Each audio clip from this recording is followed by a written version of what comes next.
ये प्रशांत बर्मन। नमस्कार, मैं पंकज, आप सबका स्वागत है द ग्लोबली न्यूज अपडेट्स में। सूत्रों के हवाले से प्राप्त जानकारी के अनुसार पता चला है कि स्वपन कामलिया नाम के एक सोने व्यापारी का अपहरण और हत्या का आरोप है इन पर, और इसी मामले में उनकी भूमिका आरोपी के तौर पर दर्ज की गई है। अदालत ने उन्हें सरेंडर करने का निर्देश दिया है और उन्हें वीडियो पद से हटा दिया गया है।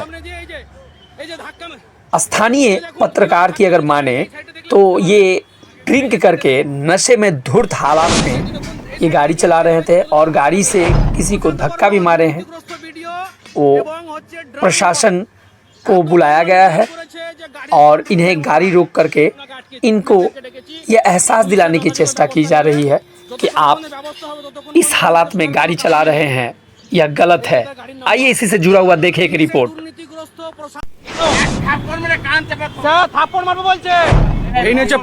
প্রশান্ত বর্মন সেই ভিডিও মনে পড়ছে যে ভিডিও দুর্নীতিগ্রস্ত সেই ভিডিও ও ড্রিঙ্ক করে গাড়ি নিয়ে আসছিল মেয়েকি পাঞ্জাবের সামনে দিয়ে এদের মুখে মাস্ক পড়ছে, লজ্জায় মুখে মাস্ক পড়ছে, ড্রিঙ্ক করে গাড়ি নিয়ে আসছিল। হ্যাঁ দেখুন খামটা দেখুন, খাম করে দিয়ে ড্রিঙ্ক করে যাচ্ছে। এই সেই ভিডিও প্রশান্ত বর্মন সেই ভিডিও দুর্নীতিগ্রস্ত ড্রিঙ্ক করে যাচ্ছে মেয়েকি পাঞ্জাবের সামনে দিয়ে। এই যে ধাক্কা, এই যে দেখুন কিভাবে ধাক্কা মেরেছে গাড়ি। এই সাইডে দেখলে বুঝতে পারবেন, এই যে সাইডে দেখুন, এই সাইডে দেখুন, এই সাইডে দেখলে বোঝা যাবে যে কত জোর ধাক্কাটা মেরেছে। প্রশান্ত বর্মন দুর্নীতিগ্রস্ত ভিডিও এবং হচ্ছে ড্রাং বয় এত পরিমাণে ড্রিঙ্ক করেছে যে গাড়ির কন্ট্রোল নেই ওনার হাতে। ওনাকে আটকেছি, পুলিশদেরকে ডেকেছি, পুলিশরা যথাযথ ব্যবস্থা নেবে। যতক্ষণ না পর্যন্ত ব্যবস্থা হবে ততক্ষণ পর্যন্ত এখান থেকে সরার কোনো কারণই নেই। এই যে তার গাড়ির নাম্বার, ইনি সেই দুর্নীতিগ্রস্ত প্রশান্ত বর্মন গাড়ি থেকে। আমি বলবো টেস্ট করুন, একবার টেস্ট করুন, ওনার অ্যালকোহল টেস্ট করুন একবার। আপনি দাঁড়ালেন না কেন? আপনি যখন দেখলেন, আপনি একটা ভিডিও, আপনি যখন দেখলেন কিসের ফোন রাখবো? ফোন আর দেবেন না। ওই দিন শেষ, ওই দিন শেষ দাদা, ওই দিন শেষ আর নেই।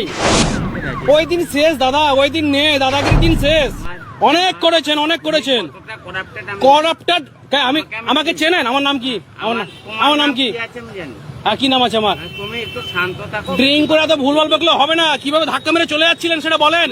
আপনার বিবেক আছে, মানসিকতা আছে? আপনি দাঁড়িয়েছিলেন? দাঁড়াননি। আমরা যদি না ছুটে এসে ধরতাম আপনি চলে যেতেন। গোটা পশ্চিমবঙ্গ দেখবে আজকে আপনাকে। আপনার একটা রূপ দেখেছে আর একটা রূপ দেখবে। আপনি যে ড্রিঙ্ক করে বেলাগাম গাড়ি চালান, মানুষকে ধাক্কা মারার পরে আপনি দাঁড়ান না, ঠিক আছে?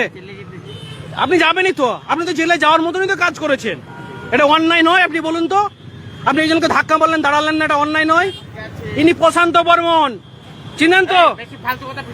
কেন থাপ্পড় মারবো বলছে?